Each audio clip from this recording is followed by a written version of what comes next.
Fermented coconut water, natural, organic, straight off the tree. Big pun.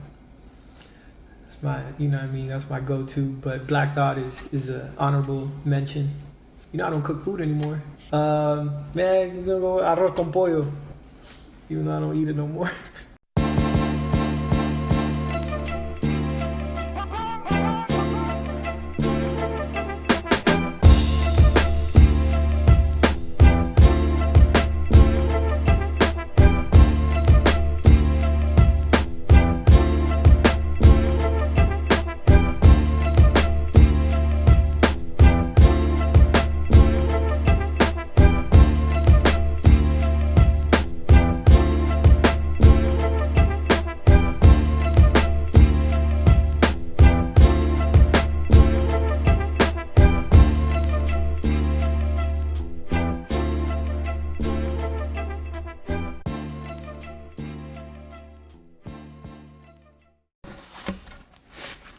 BrewsBeats&Eats the podcast.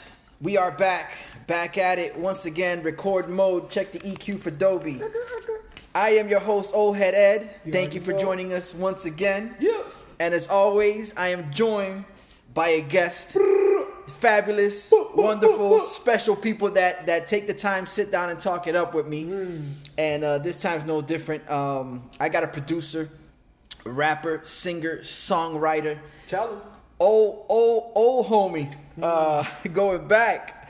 The dude that's behind Primo Music, and yeah, man, he's about buying the bar. So we're gonna get into that. And before we can get into that, I gotta introduce him. He's none other than Optimus Primo. Primo, what's good, my man? Chilling, man. Glad to be here with you, my brother. Yo, it's such a As pleasure. always, man. As always, good people, man. Nothing can keep us apart, man. That's what I'm talking it's about. That vibration from the heart, man. You already know. No matter the time, bro, because it's been a minute, man. We talked about it earlier. Last time we linked up was last time I was in Hollywood, Pines, and that was some time ago. Yeah, man. But yeah, man, the vibrations don't stop, and you always find the way back, bro. This is dope. Thank you, man. This is dope. I'm glad to be back, man. Okay, cool. Yeah, man, so this is the podcast. For those who don't know, who are joining us for the first time, this is BrewsBeats&Eats the podcast. Like I said, I am Old Head Ed. This is the podcast where we talk beer, music, and food. Before we do that, we get to know the guest. Always have a guest on here with me. Like I said, this is Primo's spot right here. So, Primo, let's get into, you do a little bit of everything. The jack of all trades, master of some. Exactly. Master of self. Actually. Master of self. That's even doper. Yeah. So let's get into just music. How did you get into music?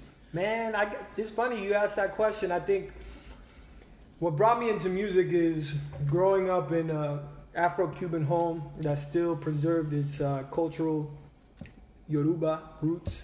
And still practiced the religion, still spoke the language, still sang the songs.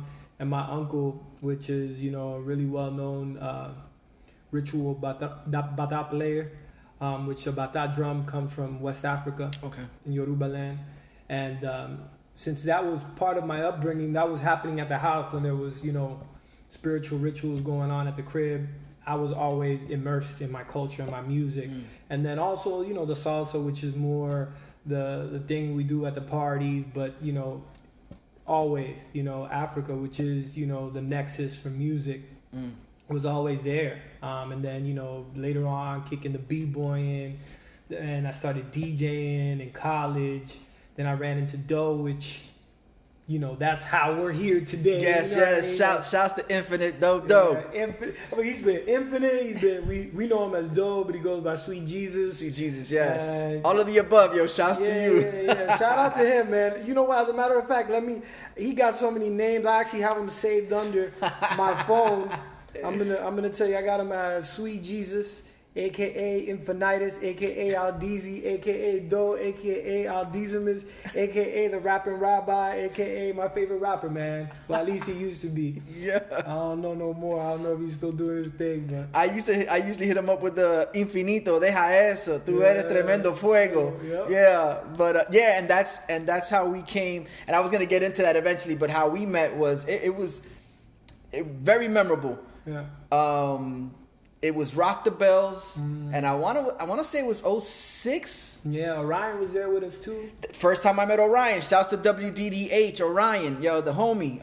Several podcasts together, part of the South Florida Media Gang. Smoke and Mirrors, yes, all of the above. And that was the first time I met him. Was out there, and that was a hell of an occasion, bro. The performances, South Florida wasn't used to seeing that type of that collective of artists, and that was crazy. So that always has a place in in the memory banks. Yeah, man. Yeah, man. We really took that event in, man.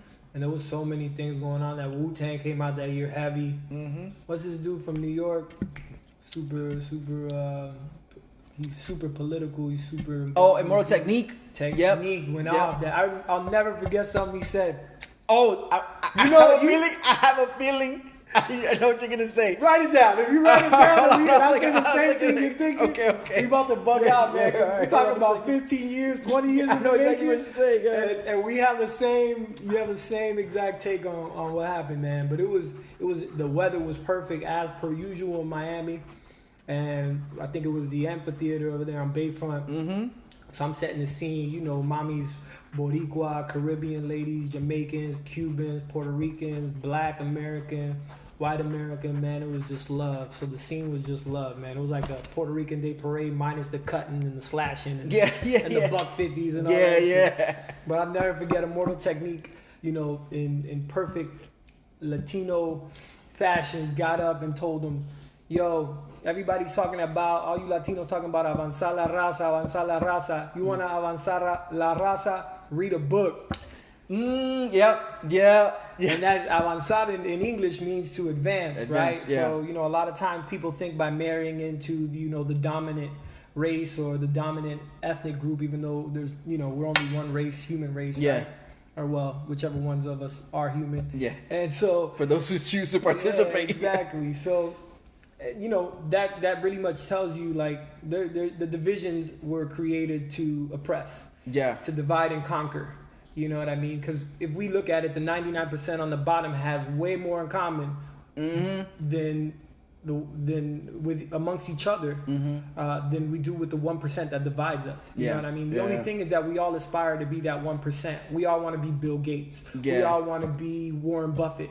So we won't go at them for corruption. We won't go at them for anything because we aspire to be like them, even though everybody's not going to make it in one lifetime to where they're at. Correct. You know what I'm saying? And when you say that, it almost seems like you're negative, right?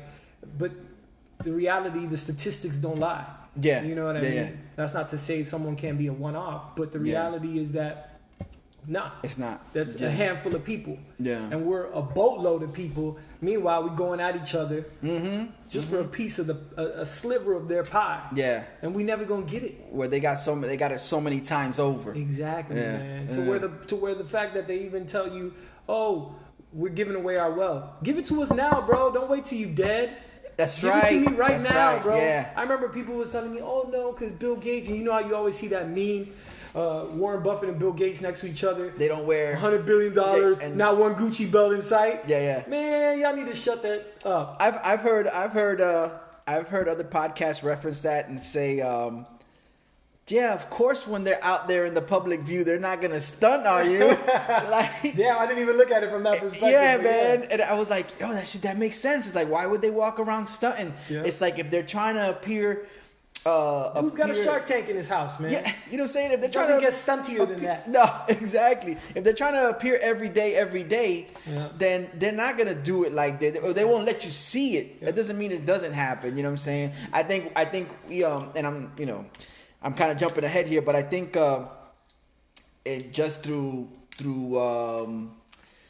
the mainstream, even going back to early 90s to 2000s, we've become real comfortable with visuals, imagery of people, especially us coming up being influenced by hip hop. Yeah. We became comfortable well, I don't want to say comfortable. We became familiar with the imagery and the visuals of, hey, listen, we've made it to this point. You know what I'm saying? So yeah, it's easy to go from having that in your mind the whole time to then turn around and somebody pointing out a picture, like you said, of billionaires, and they're like, yeah, they don't do it that way. But, you know what I'm saying? But what are they doing? They're elevating the billionaires and self-deprecate. So you're putting the 1% on a pedestal again, right? They're already your idols. They're already the gods that were given to you in this capitalist society, right? And they're established as free market geniuses, and by a lot of stretches of the conscious, they very well may be. There's no questioning that, and they're very successful in their given industries. But when you're continuously putting them above you, all you're doing is tearing at your humanity, tearing at your right to ascend and elevate on multiple levels, because there's more than one way to be above, right? Look, perfect example, Warren Buffett, they asked him in an interview, and it's on YouTube, what would you do more of if you could go back in time? You know what he said? What's that? Guess. I don't know. Give me a wild guess. What would you think Warren Buffett would say if he would... This is the dude that got billions of dollars, right? What would he want to do more of if he had another? Shit, I think the ideal answer would be to help others more. Bullshit. But he it's wanted not to even fuck more. Really. Yup. Wow. I don't know if I can say the F word on the podcast. No, go ahead. Yeah, we live here. No. Yo, for real. Yep. My other guess would have been trying to find a way to make more money, but he wanted to hunch more. Wow. I don't know if his wife ain't giving him the goodies or what's going on, but you know what? It might have been dry at the moment. Who knows? He probably didn't have a childhood like me and you. We grew up with mad fly honeys, right? Caribbean mop. Yo, we was everything you see you want to hunt because it's delicious. You know what I'm saying? I don't know what it's like to grow up wherever he grew up, but it probably wasn't as fly as growing up in Miami or DR or Cuba. That's a safe bet. You know, that's a safe bet. Like all day, we're gonna win that one. Like, and so that goes to show you that there's more to life than just what he got. Yeah, you know what I mean? There's a balance, right? That's true. And you got to fill all the buckets, bro. And it's funny because it's like you said, for those of us who have access to. And just, I mean, and not necessarily, I don't want to say access like we're getting them all, but being able to be part of a culture that produces such beautiful looking women. Blessed. You know what I'm saying?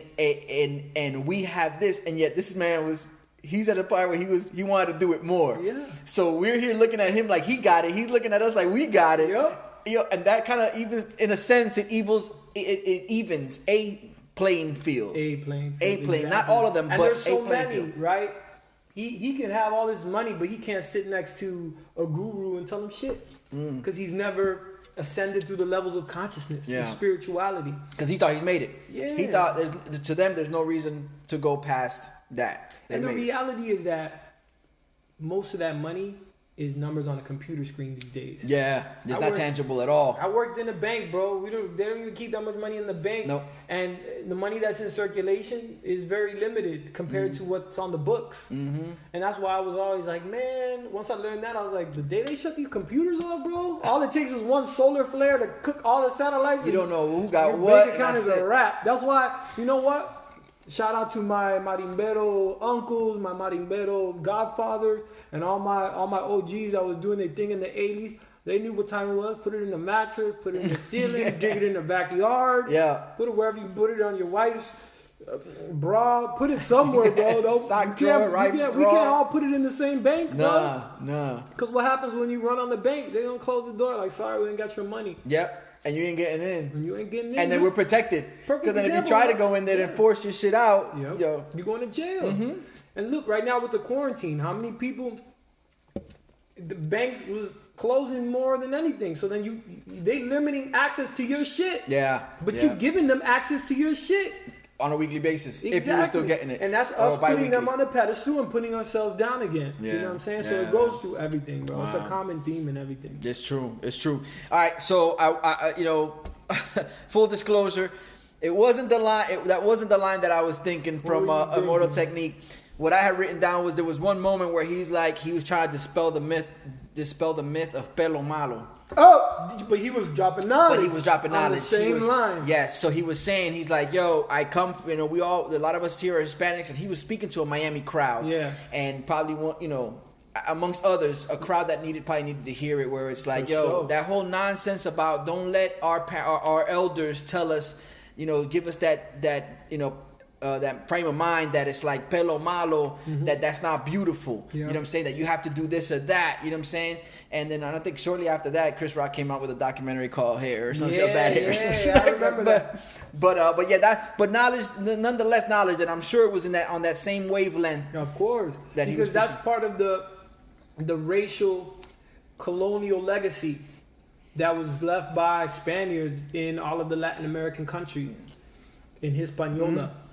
And then they came and they created a narrative about us and told us stories about us that weren't true. Yeah. We created their history. I remember I was talking to someone the other day, and they're from Spain, and I was like, what have you guys done? Like, what have Spaniards done? And they're like, well, we got Alhambra. I was like, Alhambra? I'm like, Al-Anzar. Man, I got a masjid right by my crib. Holla at the Muslims right now, they're going to tell you they want that shit back. Wow. And who was in Spain with the Muslims? The Moors. Go back to Othello. Shakespeare knew what time it is. Yeah. They respected us when we walked amongst them. Yeah. But towards the end of Othello, they start to show you when the tables start to turn, when they start looking at the Moors differently, because they want to posture their power that eventually they imposed when they came and colonized our country, came and extracted our human resources from our places. You know what I'm saying? Beautiful places. And what did they have to do? Divide and conquer. Say, what you have is bad and what I have is good. Pelo malo means bad hair. But there's no such thing as bad hair. The only bad hair is the hair you get after chemotherapy, which is none at all. Yeah.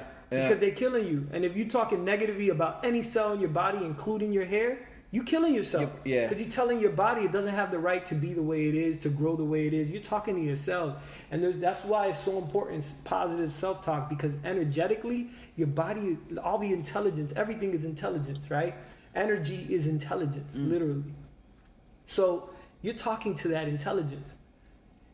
And that intelligence is internalizing that. Reprogramming.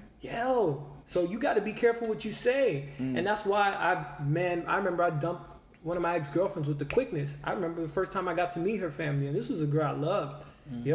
They told her, our kid's going to be café con leche. That means coffee with milk. Yeah. And I said, even if you don't have a kid with me, these kids are going to be café con leche, because there's very few people on any country in the Caribbean that aren't mixed, right? And even here in this country, man, slavery mixed so many people. That is, even Spike Lee. Did you ever see that episode on Oprah when Spike Lee, they brought back his ancestor, and it was some white lady, and she looked just like him, same glasses, same nose, white with blonde hair. I didn't see that. I didn't know where Spike Lee was gonna hide. If you would have seen his face when they brought out white lady, it was like, so he didn't do the right thing. No, at all, bro. Yeah. And so we believe those stories, bro, but we gotta reprogram that. And I wasn't gonna get with a girl that was gonna make my kids submit to that ancient colonial bullshit. The masters ain't on the field, but we reinforcing all that bullshit, and they gone.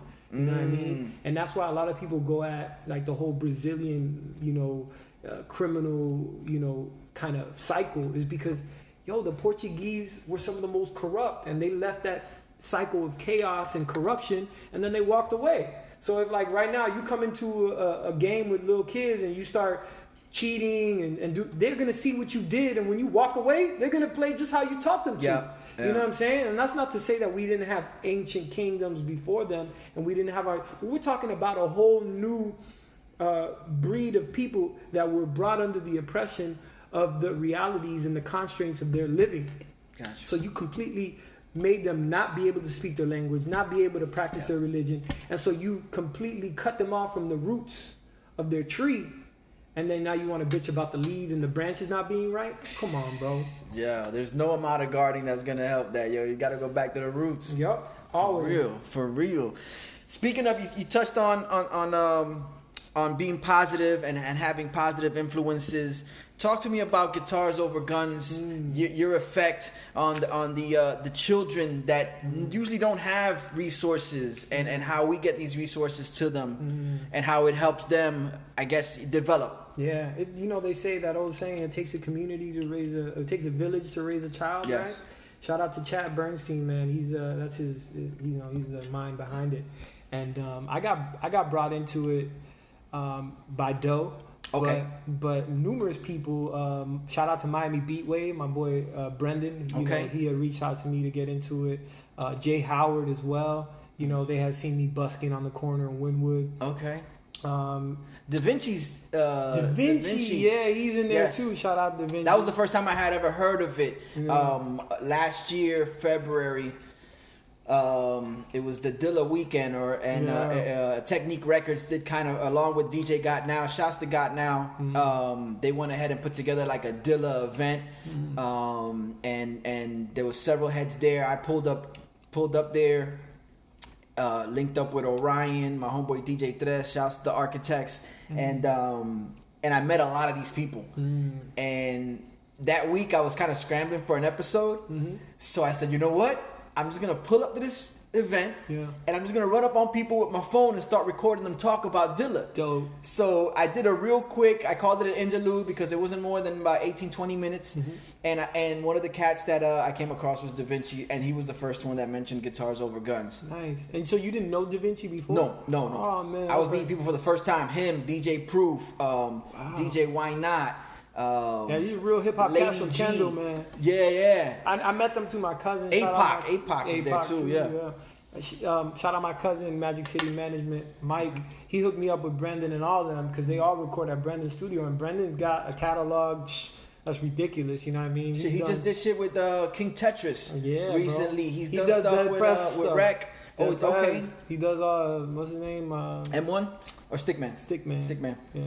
So, but both of them, like, he's done stuff for their albums and stuff, man. He's got credits on major label Banner stuff. Dope. David Banner stuff. So, dope. And so they brought you into the fold through that? Yeah, man. And so now they actually did a pilot program now called with the GATE program. GATE program is a program that's with the Miami-Dade County Justice System, where kids that have had, weapons charges, just violence charges, and they're all juveniles, and I don't like to say juveniles because that's their language, you know what I mean? I don't use those words for my young brothers that are already in marginalized societies, you know what I mean? I say that so y'all understand it, but my heart never speaks like that, because right there we putting a label on these kids that they're just life, bro.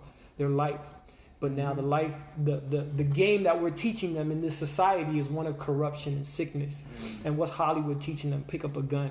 What's the music that the big labels invest in, telling them to do? Pick up the guns. What's the NAR doing, right? Because we be mad when little kids pick up guns. We got a bunch of fucking adults at Trump rallies, just gun loving everything, and then little crazy ass kids like that dude that shot like 3 people with the AR at the Kenosha. Yeah. That little crazy. The guy that was cleaning the graffiti off the wall. Yeah. And that made him a saint. That's the new school KKK, bro.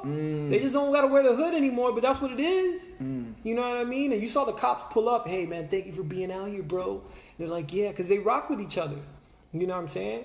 So, whatever. I digress. Let's go back to the Guitars Over Guns. My young brothers, man, they've been given a narrative about who they are and what they should be in this world, and Guitars Over Guns is helping them, completely erase that and start with a blank new page. Today, I do writing, like songwriting, rapping, and music production, digital production with my homeboy Monty. Shout out Monty.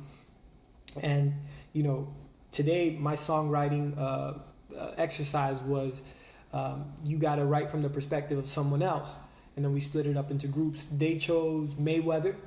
Okay. And then the other group had to guess the other group's person. Gotcha. And then we wrote Mr. Crab from SpongeBob. And, we won. And it was dope. Yeah. The lyrics was dope. And then what I did after was I told them, guys, this was an exercise in you putting yourself in someone else's shoes. And I actually showed him that video by Lil Dicky called Freaky Friday, where he wakes up and he's Chris Brown. Yeah. And so I was like, so guys, this tells you guys have the ability to take yourself outside of yourself. That's what you do when you do an astral projection or visualization. You're taking yourself out of your body, out of the limits and the constraints of this physical bag of flesh and bones. And so I already know you guys could do it. So that means tomorrow's a blank page. That means you guys could write the new story you want to your life. You're not limited by anything that came before this. As long as you got breath in your lungs, you could change it. So that's Guitar Over Guns. Now we're partnering with that program, which is like the epitome of Guitars Over Guns, because those kids literally tote guns.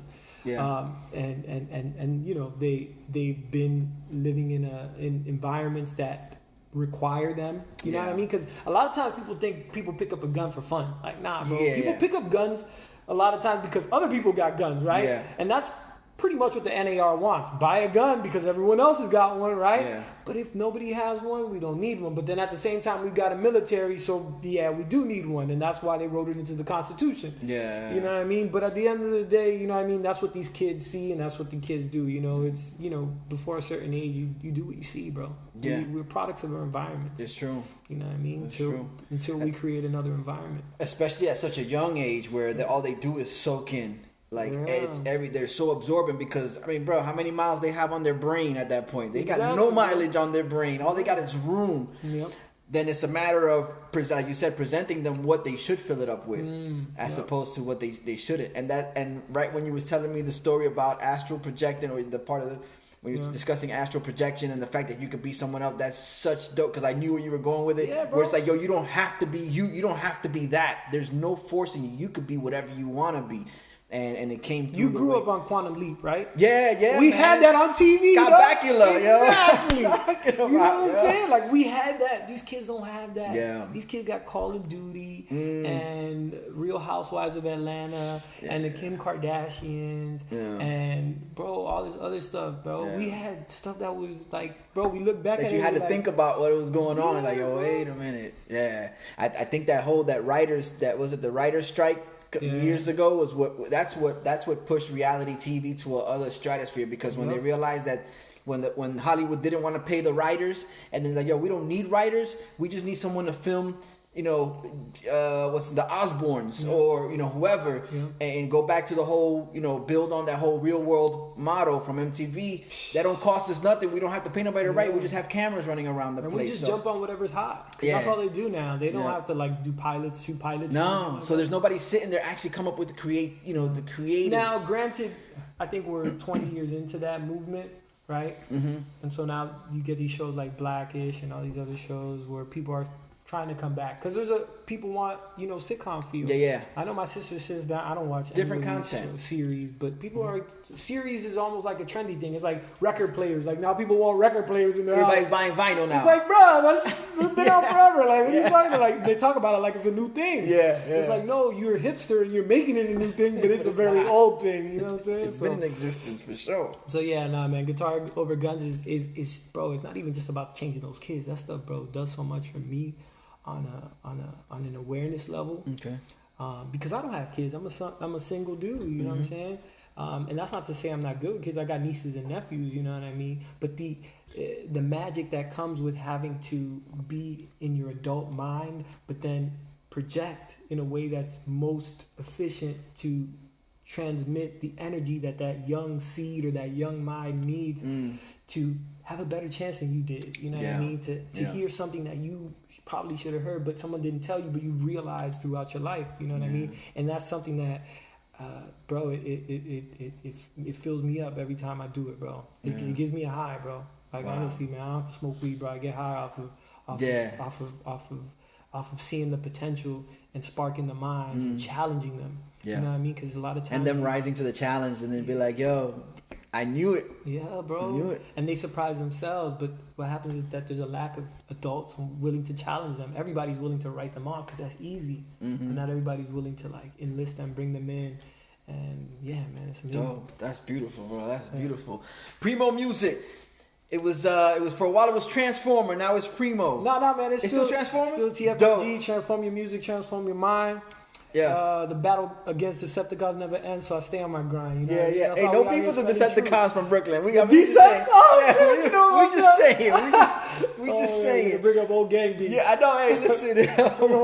We all inclusive here, bro. We're here to grow, transform your music. You were one of the first cats that I remember seeing.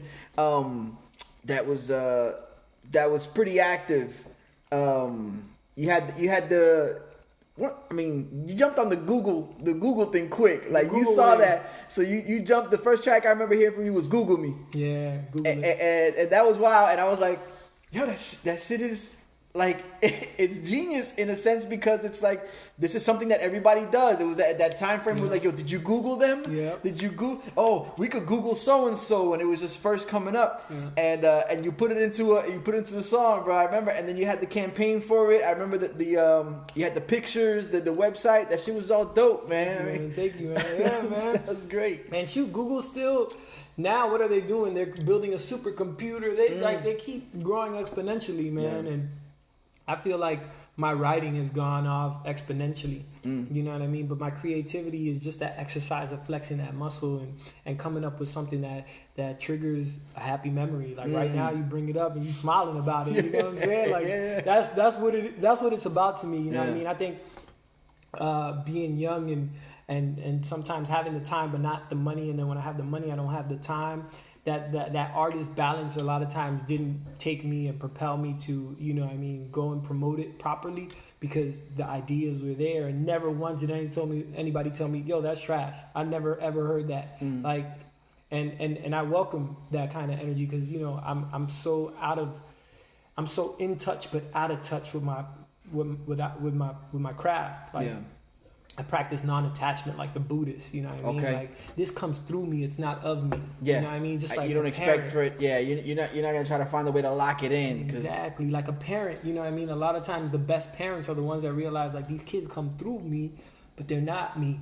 You know what I mean? So then when you do that, you don't try to control it. You let it be. You let it live. You let it be beautiful. You know what I mean? And I think a lot of times being from Miami, there's a lot of frustrated artists, right? Mm-hmm. And I for a while I got caught up in that energy, because I was thinking this is mine and I got to make it do something. It's already done what it's supposed to do. It already came through me. You know what I mean? I'm a messenger. I'm a channel for that. You know what I'm saying? So and there'll be a moment where the next thing passes through. Of course. And which brings me to By the Bar. They can check it out, definitely. So okay, wait, I don't want to jump into By the Bar yet. Okay, so were you playing the guitar back then when you did okay. I seen the video. I seen it a couple times. I thought that was the name of the Brews and Beats. I thought it was like BrewsBeats&Eats By the Bar. By the Bar. Yeah, that's a dope collab though. Yeah, man. So when did you pick up the guitar and when did you start singing? Because were you singing back when we met?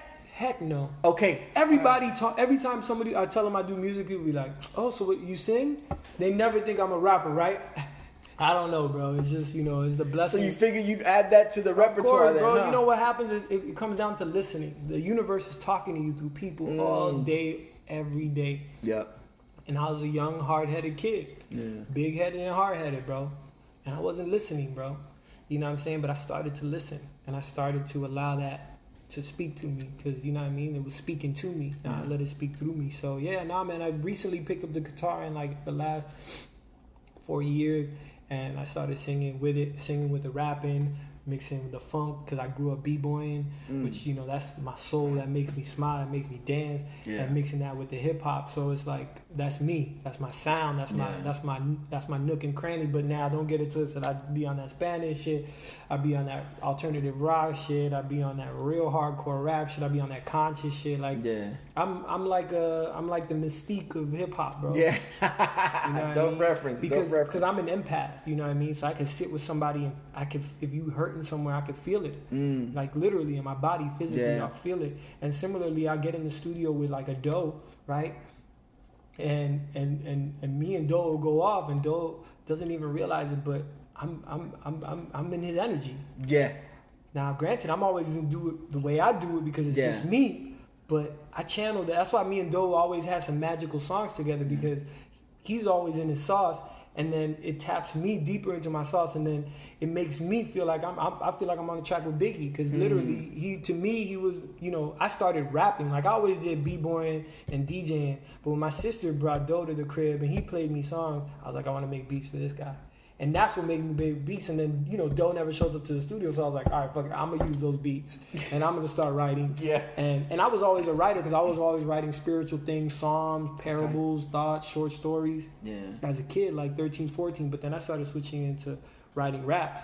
And so it was just a natural progression, man. And that's why people call me the jack of all trades, because I take a little bit of everybody, you know what I mean? Even women that I've been with, bro, they've all left, you know what I mean, something beautiful in my life, you know what I mean? Because when you're open to absorbing energies, like, you can only take the benefit with you, you know what I mean? And it's what, I mean, we had this, I've mentioned it before, it's what makes us definitely what contributes to who we are down the line, good or bad. It's most people say there's no the L's are not the losses, they're the lessons. So that's say that again. I'm gonna fuck it up now. Most people say that the L's is losses, but it's actually lessons. You walk away from it, you learn it, and then that makes you who you are down the line. Like I said, good or bad experience. Like you said, your inner being realizes that this was horrible. That won't get done on my behalf again. Or this is great. This is the feeling that I want to captivate. Or I'm gonna do things that continue to bring me to this place. So. No, it's dope. Where can they find you, man? Before we get with the rest of the podcast, I like to take care of the official business. Where can they find you? You know what I'm saying? Where they can get up with you? Hit me on IG. And then there's a link in my bio to that Webtree page that gives you the links to everything else. Got you. And it's Primo, Primo _music_ on IG. Yeah, don't forget the second underscore, because if you just put one underscore, you're gonna get some other dude that looks like Hancock. And you're gonna get all mixed up. Primo _music_. Bomb. Y'all heard it. Y'all know what's up. My peoples, this is just the beginning.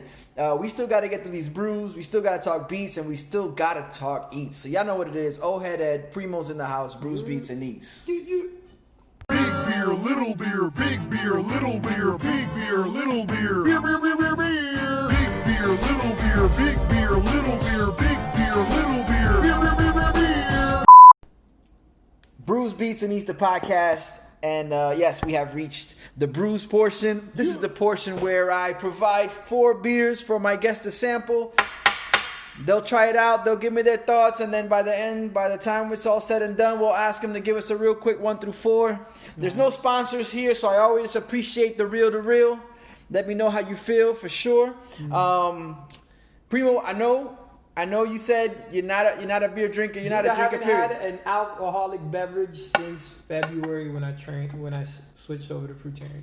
Wow, dang. I'm breaking that for your podcast. Yo, because I love you that much. No, and it's appreciated on this end because then it makes this segment to be possible. Well, I know also we mentioned about I was talking about maybe doing teas, and you said you don't drink tea stimulants either. Or I thought you were giving me tea to just sip, not like we were gonna do a brews over beats type of segment. Well, I finessed the system once in a while. So people who don't, it's like if they tell me, well, I'll drink teas, so I'll be like, all right, well, I'm gonna pour 4 iced teas for you. You sample it, because technically it's brewed also. I didn't know that. All right, that's where I was going with that, but that's fine, man. You gave me an excuse to drink beers on a Wednesday. For sure. All right, so this first one here.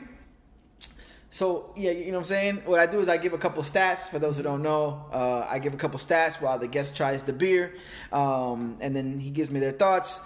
So this one here is from the Tripping Animals Brewing Company. It's a Pilsner, and it's called El Creepy. El Creepy. This is some Miami stuff right here. Yes. Creepy. Yes, Tripping Animals is located in, I think, Doral. All right, let's try it. All right, so... that one clocks in at a 5% ABV, so it's like... alcohol by volume. Yes, so it's riding at a place where you can have a couple and feel all right, and, it ain't going to throw you over, you ain't going to fall off whatever you're standing on. Mm-hmm. What do you think of the beer? I think it's got a nice initial taste. Okay. It's got almost a cidery initial touch on the tongue, and then it's got a nice malt aftertaste when it goes down your throat. Okay. That's El Creepy. Damn. Who would have known drinking beer and talking doesn't go together well? No. You caught it on the creepy. Yeah. It's opening up the chest. Yeah, man. I usually ask. Well, I appreciate you making. You kind of setting the regimen aside just for a second to go through this. Is dope. It means a lot.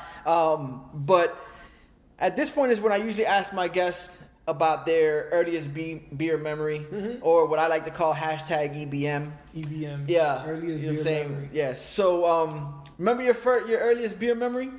Yeah, man. I remember being at Club Space, drinking way too many beers, and just peeing for so long that like the pee in the toilet bowl over. You know how that they didn't flush toilets? Yeah. And then you get to the bathroom and then you're kind of drunk, so you don't even sweat that. But then, like, bro, I didn't know I was gonna pee for that long. Like, I'm like a minute and a half into peeing, and it's starting to go over the top of the rim of the toilet. That's not good. Yeah, I remember that like it was yesterday. And I don't know if that's my earliest memory, but that's an early memory, and it was a bad one because, I like clean toilets and bathrooms, and I remember I hated going to the bathrooms at those clubs in downtown. Yeah. But even more so when it was like, I thought I was just going to go in there and, just handle your business and step away from out, it. You're good. Nah, bro. I ended up like getting like a cascade of pee off of the toilet. It was weird. Oh man, yo, do you remember how many beers you had at that point that caused that? Like easily at the frat party before, I think I had like 12. Shit. Okay. And then we were drinking at Space. Obviously, you don't drink as much as Space. We had like maybe 2 more. So I was like at 14 beers. Wow, dude. Yeah, that'll do it. That'll cause cascade waterfalls for real. Yeah. Because we were coming from Kendall to downtown, no bathroom in the whip. So I was holding that. Once I hit Space and I got that bathroom, I was like, when you take that deep breath in and you're about to pee for like a racehorse, you're like, no. But that wasn't the first time you tasted beer, though. Nah. What was the first time you tasted beer like? First time I tasted beer, what was that like? Oh man, my grandma was an alcoholic. We used to call her Old Milwaukee. Abuela. Yeah. She was a chain smoker from the age of 12 to the day she died. She died minus 2 legs. She had gotten gangrene. Wow. From no circulation from smoking. So wow. If you're listening to this, y'all, do not smoke. Yes. You know what I'm saying? The lungs are made for oxygen, not for toxic smoke and carbon monoxide. So, yeah, man, I remember tasting her beer, and it was disgusting because she would drink the Old Milwaukee, dude. Like, Colt 45. Like, my grandma was like Smokey from Friday. You know what I mean? Or Marlon Wayans from Don't Be a Menace in South Central with drinking your juice in the head. Like, give me the malt. Give me the Colt 45. Yeah, she was true to it, not new to it. And she was slick with it, too. She would put it in her termo de café. Yo. So we would think our grandma was drinking cafe all day. She wasn't drinking cafe. She was drinking Old Milwaukee. Yo, my grandma was 70 years old, coming home, stumbling in the door. Damn. Wildin'. Damn. I used to call her La China.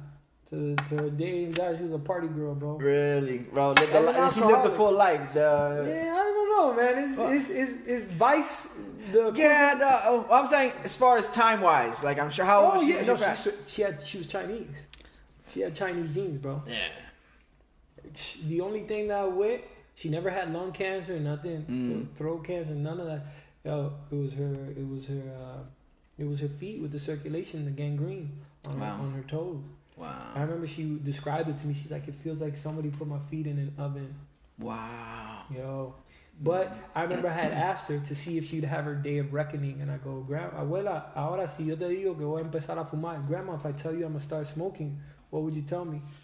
She looked at me and she's like, Marlboro Lights, 100. Here's a recommendation, my son. You take the first drag. No, she looked at me and she's like, bueno, tú haces lo que tú quieres. Like, yo, you do whatever you want. And I was like, wow. Like, man, I was expecting that whole, like, that staunch, like, don't do it. Yeah, because I was very spiritual and I was very perceptive at a young age. Yeah. And I was kind of hoping my grandma had gotten to this phase in her life and kind of, had her aha moment and looked back and been like, not with regret, but with like how I look at the kids and guitars over guns and I'm like, I made those mistakes. Like Hove did that so you wouldn't have to go through that. Yeah. You know what I'm saying? That same mindset, you know what I mean? that like you would stop somebody, like if somebody's walking in a certain direction, you know there's a cliff and they're gonna fall off. Like you're like, yo, what? Wait a second, bro. You don't go that way. I just saw somebody. I think that's compassionate. You know what I mean? So I was really just looking for my grandma's compassion, and I was like, damn, my grandma's savage, B. Oh, She's savage. Wow. That's the Chinese, bro. They savage. You know what I mean? Shout out to China, man. I love the country and I love the people. I love the culture. But man, they're just the Communist Party has created like Hunger Games, bro. Everybody for yourselves. Yeah. I watched this thing called on YouTube called China in Focus, bro, and they just give you all of the stuff, all the information that doesn't come out of China, bro. Yeah. This dam just broke. People have their houses flooded to like 1 foot below the ceiling. And then they've opened other dams just so they won't flood. And they purposely flood the poor areas so the flooding won't go to the rich areas. Recess before it gets too to the wealthy areas. Wow, That's bro. China, bro. they just took my man from Rush Hour, what's his name? Jackie Chan? They just took one of Jackie Chan's mansions because he's in like a faction inside of the Communist Party that was starting to kind of get too much power in Hollywood, and they're cracking down on that. Wow. And they're cracking down on so many people, and they actually took one of his, obviously, mansions. Yeah. Damn. Yeah, they savage with it, bro. Wow. That's something else, man. And you know, they've been in the hood feeding us dogs for years. You know what I mean? You know, that's why you go with the chicken wings and fried rice, bro. Exactly. No pork in that. Yep. When they chop and then they give you them diced pieces of meat. You hear in the back, you're like, yo, no. Nah, I'm just kidding, man. No. Yeah. That's racially insensitive, and that's a prejudice, and I say that jokingly, but it's not funny. You know what I'm saying? But at the end of the day, we have to understand the reasons why China was oppressed into famines by the colonial powers, by getting caught between Mother Russia and Father United States, right? And they had to pick a side, and they picked communism, and they just lost. Just like the Moroccans and the Sarawakis, they got 2 generations growing up in the desert because they picked the wrong side. They picked communism, and so now your kids have to pay for that. You know what I'm saying? And so my heart goes out with Chinese to Chinese culture, Chinese people. And shoot, I grew up with more Chinese, decoration and antiques in my house than I did African stuff because my grandma, right? And even though they didn't speak it and they didn't get the Chinese name because of the Chinese man that came to live in Cuba, right? He didn't hand them their name and he didn't teach them the language because Cuban culture so it's overpowering. You know what I'm saying? It's rich. So you're not gonna go there and teach them your language, and Chinese is not something that Latinos want to learn. Or you're gonna pick up that easily. Exactly. Right? Yeah. No, they made me feel like an idiot. Like I was practicing for months before I got there, and when I started talking, they looked at me like I was crazy, and all of my confidence went out the window. And I was like, "Fuck it." There's no need for. Yeah. I was like, I'm not gonna try no more. Yeah. No, I quit, bro. And I love language, bro. I speak Spanish, French, Portuguese. Understand some Yoruba, and bro, I'm always I'm learning Amharic now. I'm always Italian. I understand perfectly fine. I'm always loving languages because I like to understand people in their mother tongue. You know what I mean? Because it speaks to a whole group conscious of a culture. Yeah, you know what I mean? A lot more is revealed than just what they're saying. Oh, of course. And look, all this stuff now with the pandemic, bro, you got to understand why those people eat all of those exotic animals. Because the government opened it up because they couldn't feed all those other those people. So they're like, go figure out what you're gonna eat. And people started getting all kinds of stuff. Wow. And now people eat bats and spiders, and we look at them like they're aliens. But bro, they was just trying to survive, bro. And they had to figure out a way to survive because while we had extra meals here and we have our pantries filled and we have our shelves stocked, they don't have that over there, bro. Yeah. So let's be real. I always tell both sides of the story. I might joke from a colonial oppressor perspective, but I know the truth behind it, bro. Yeah. No, indeed. It's what was I gonna say? I went into like a moment of deep reflection there. We're gonna get into the second beer. Yeah. Definitely. This is from 450 North Brewing. They're out of Indiana. Okay. It is from their Slush Mellow series. This thing smells amazing. Okay, so now I haven't even taken. Can you smell it? Yeah. It has an odor that permeates way above the cup. Wow. This is their Puff Fluff. It's a sour Berliner Weiss, and there's no ABV on it. I'll tell you why, but go ahead. Let's get into this one. This thing smells amazing. I haven't even taken. Can you smell it? Yeah, it has an odor that permeates way above the cup. Wow. This is their Puff Fluff. It's a sour Berliner Weiss, and there's no ABV on it. I'll tell you why, but go ahead.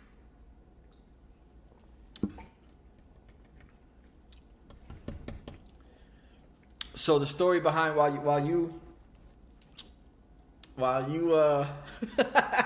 make up your mind on that one. You know what? I got a lot of feelings about this one, man. Okay. Well, the second sip is the one that confirms it. So I think I'm gonna start that. Hashtag. Yeah. The second sip is the one that confirms it.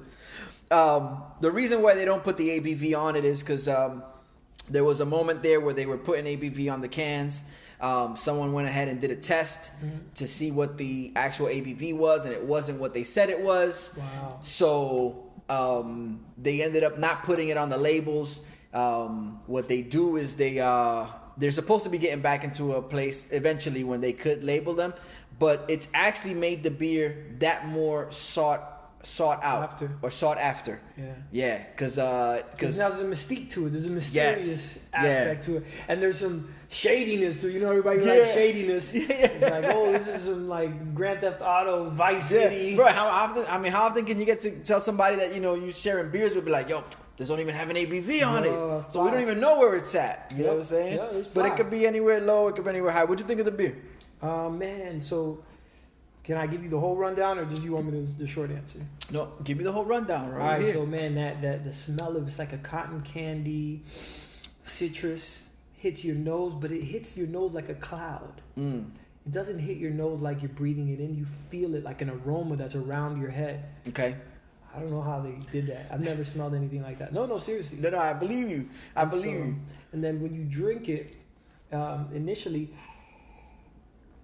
it has this very kind of citrusy taste. But then after, it kind of has, in the back of your throat, it kind of has a more fruity taste. But it's a little bit abrasive because I don't like really astringent, stuff like that. Now, granted, I'm used to it because I drink a lot of melon juice and a lot of pineapple, but this is good, man. And it kind of tastes like a Moscato, just with a little bit more of a twang to it, like a little bit more, a little more heft to it. Yeah, it's not that light. If you give this some hood people, they'd be like, yo, this is tang. Yeah. This is tang with alcohol. Stop playing me, son. Yeah. You put some alcohol in tang. Yeah. Nah, but it's nice, man. It's interesting. So this one is actually conditioned on pink guava, pineapple, tangerine. It's brewed with marshmallows and some vanilla in it. That's the marshmallow cloud that I was talking about. Yeah. The guava, you could taste it. Not and as much as the other stuff, it gets overpowered a little bit. But it's all in there to give it a very interesting spirit. Yeah, and on top of that, it's a sour, so it has that little, like you said, that citrus, that twang on it. Yeah, definitely. That's very interesting. Thank you for putting me up on that, man. No problem, man. That's I within the last, I want to say 5 months, I was put onto sours by the homie Angels in the Hop Fields. Shouts to Angels, and he put me onto sours. And I'm telling you that there was times where I tried sours leading up to when I linked up with him.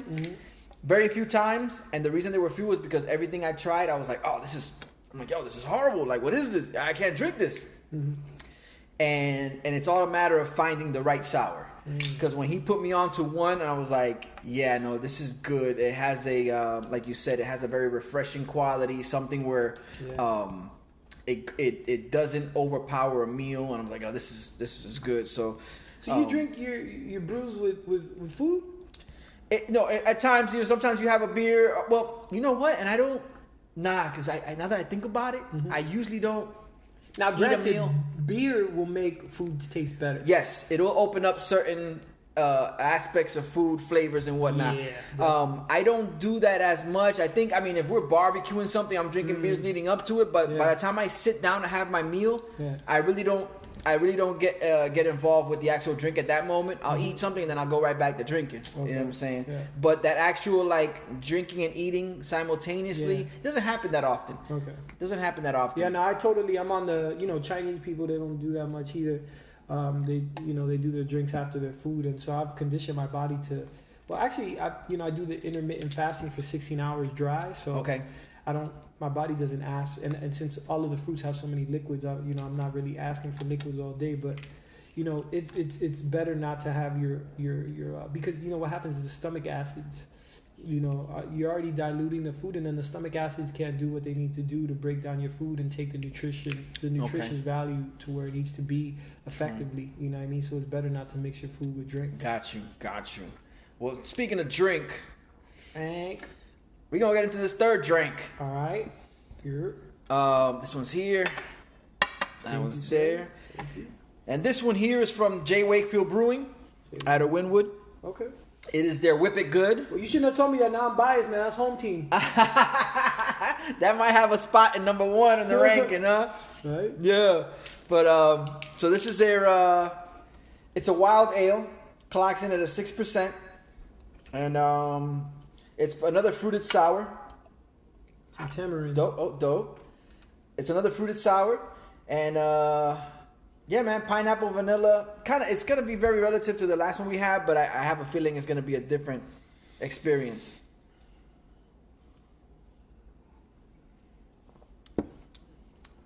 Okay. First time I'm trying it, too. Ooh.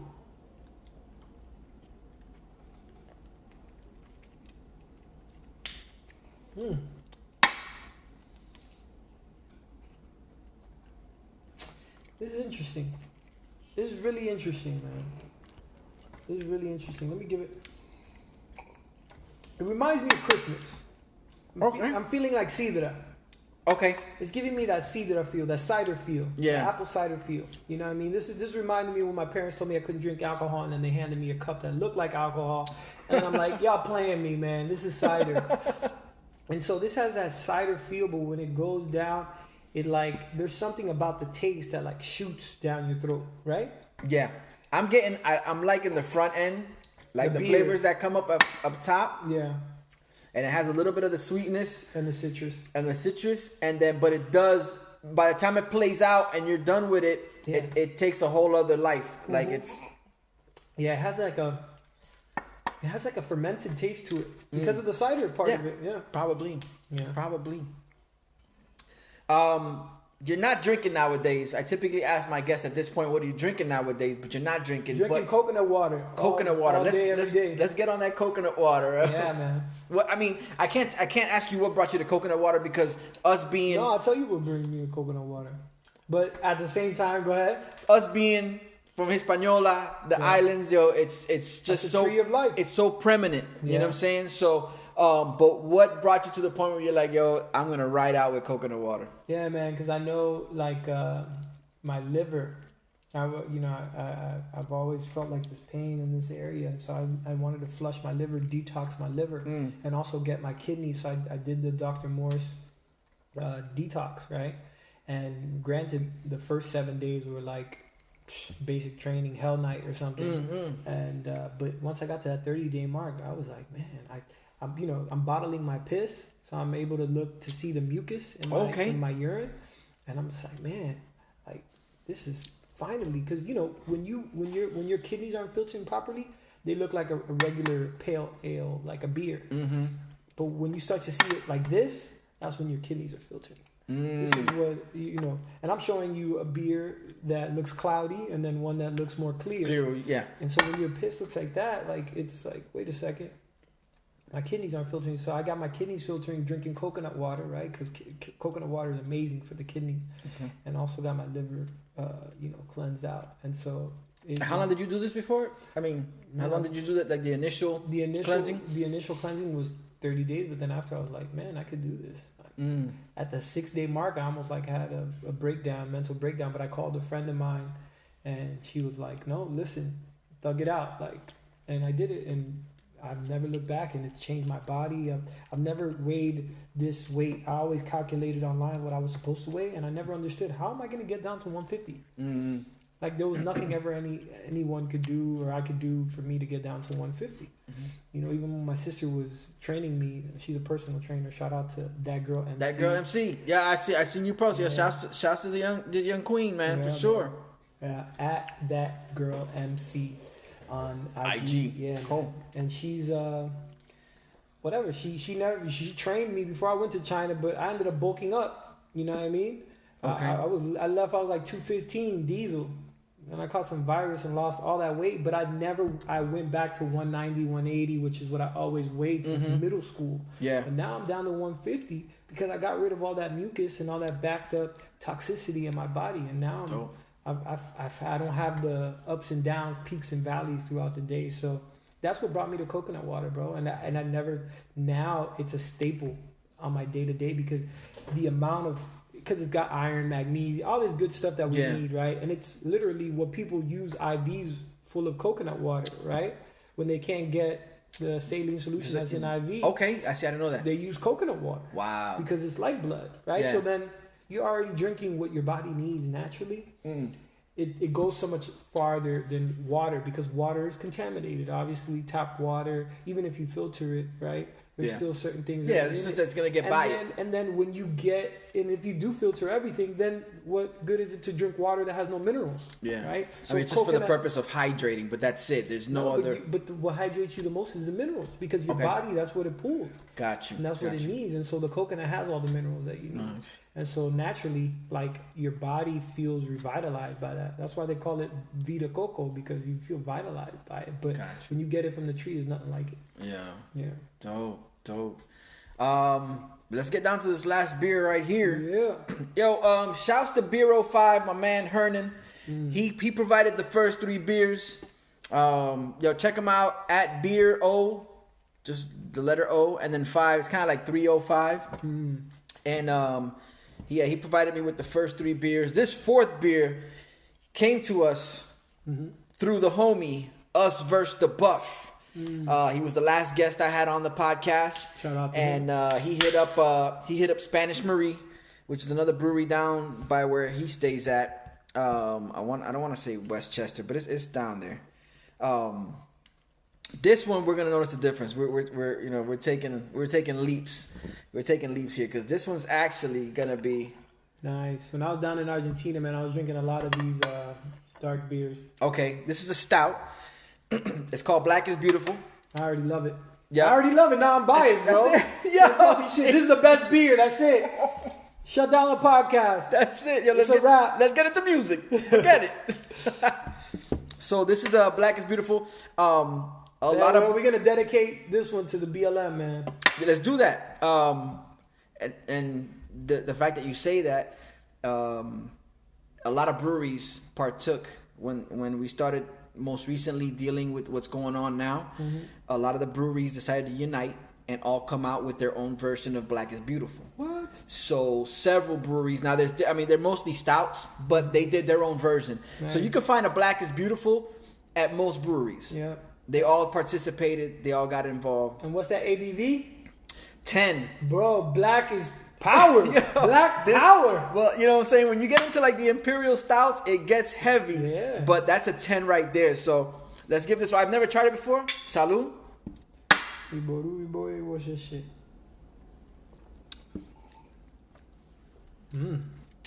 Woo. This is amazing. Bro. Did they infuse that with coffee? Yeah, well, I'm sure they threw coffee in there. Hold on, I'll give you the stats right now if I can get into it. So, like I said, Black is Beautiful. It's Spanish Marie Brewing's version of Black is Beautiful. It's a stout, an Imperial Double. Clocks into the 10. Smooth, roasty, Imperial Stout, jam-packed with, I don't even have my glasses on, caramel, subtle chocolate notes. So you're getting caramel and chocolate in there. Yeah, I can taste the chocolate. And stouts usually have a coffee sensation. They have some brews that are brewed with coffee, but it would be a lot more noticeable. Yeah. But this is their Black is Beautiful. Yeah, man. What do you think of this one? Man, this one's black. What can I tell you, man? I'm biased, but this is the smell isn't as aromatic as the others, but as soon as I smell it, it reminds me of those dark German stouts. Okay.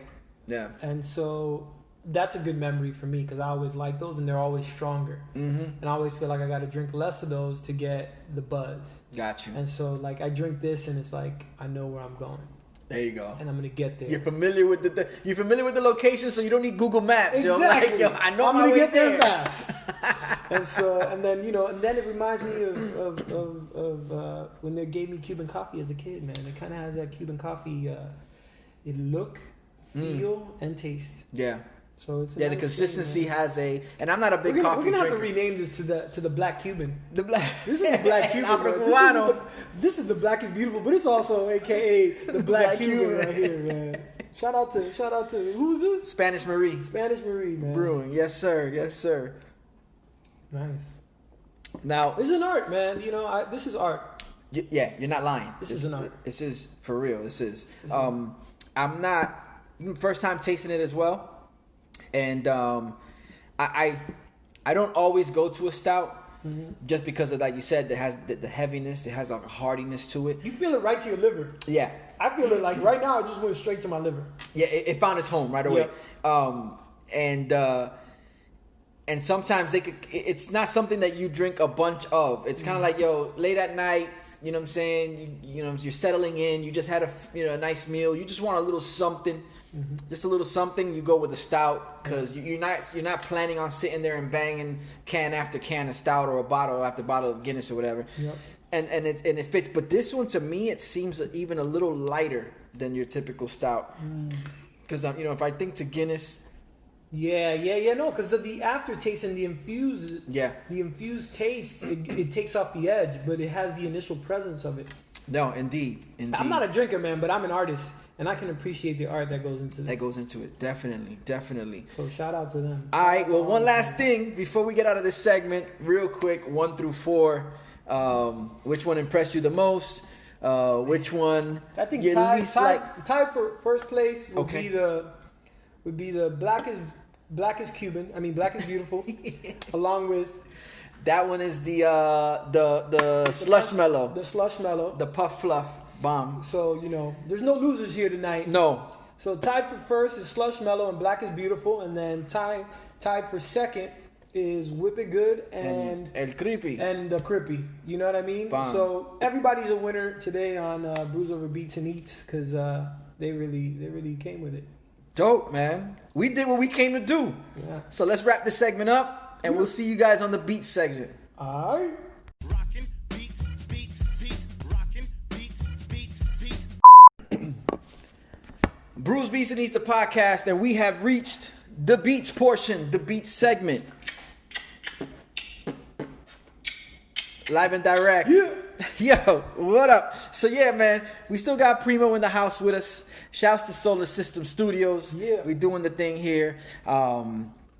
This is where I ask my guest, Primo, man, we talk about early influences, what you're listening to nowadays, what motivates you, what moves you, being that you are a musician yourself, so I know that there's a lot there that we could get into. So let's go back to like the early influences of music for you. All right, early influence, man. All I want to do is zoom, drum shaker. Rex in I effect. remember those albums. My sister had the subscription to BMG, The Columbia House or the BMG. all that stuff, man. and Dawes Effects. I want effects. Some Dawes Effects. They want effects. Yeah. With the- Microphone with- checker, all that. Yo, come on. And, I'm the last of 4 kids, so I got blessed with all that stuff. And if you take it back further than that, you know what I mean? You want to love me, PYT, pretty young. Yeah, Mike. Yeah, Mike. Yeah. You know what I mean? Yeah, you can't deny Michael Jackson's influence. And my dad grew up in Louisiana. He went to school at Gremlin and stuff. So, Okay. a lot of Smokey. Ah, Smokey Robinson. Yeah. Just Tears. to see her. Yeah. Just to hold her in my arms again. Just to see her again. Yo. Just to see her again. All right, let me stop. Yeah. What? Let me Yeah, stop. Yeah, come that's on, not what I'm man. here for. Yo. I'm supposed to maintain a level of professionalism in here, but the black is beautiful got me singing. Yeah, man. Yo, no, definitely Tears of a Clown. That definitely And then is influence. And then, ele guaco aña, alaro ele más enquillo, ele guaco aña. So all the, your Cuban salsa, Yoruba, Arabeto Álvarez, Buena Vista Social Club, you name it, man. It was playing in the crib. And then, later the Willie Chirinos came in and the Celia Cruzes. But originally, man, we were listening to the stuff that comes straight from the roots, man. True. And a lot of stuff that you don't know because it's just from different drum groups. Gotcha. That, they have recordings of and sometimes, we'll play in the house. And what else, man? Then, when I think of you, baby. Yeah, more Mike. Yeah. No, that's Janet. Oh, that's right. That's Janet Jackson. Yes. Yeah. Pleasure Principle was my shit. I just want to be on record. If we're gonna talk Janet Jackson, Yeah. Pleasure Principle was mine. Bro. And my sister was huge Janet. They thought they were Janet. So I grew up on that, but a little bit of everybody. So like I vibe with Janet because my sister loved that. Like I saw music through all my brothers and sisters' eyes. That's me. I see my life through the perspective of other people. And my sister, in high school, she was listening to a lot of Pac, and that's what started to shape me.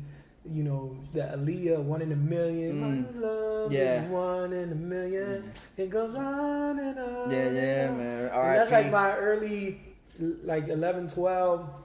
You know what I'm saying? R. Kelly. Okay. Play. Right? Yeah, that was. Remind me of my G. I know it's not cool to say Yeah, R. right Kelly now, anymore, but everybody gets tight. You cross your arms. I'm like, no. You're like, oh, R. Kelly, really? You gonna Can we bring up stop R. right Kelly? now? Can we stop? Really? Nah, bro. R. Kelly.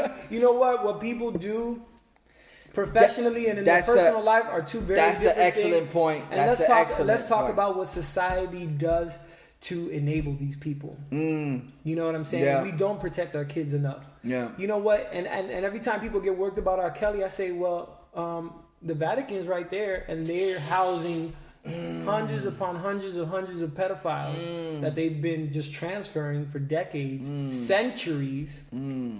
And y'all ain't out there protesting or making well, there's plenty of documentaries about that, right? Especially now, the nuns in Italy are starting to come out and protest that because they were glorified nannies for these priests. And they were also concubines for them. So whenever the priest wanted to get his nut off, he was like, Sister Mary, catch my nut, come over here right quick, and let me get it popping.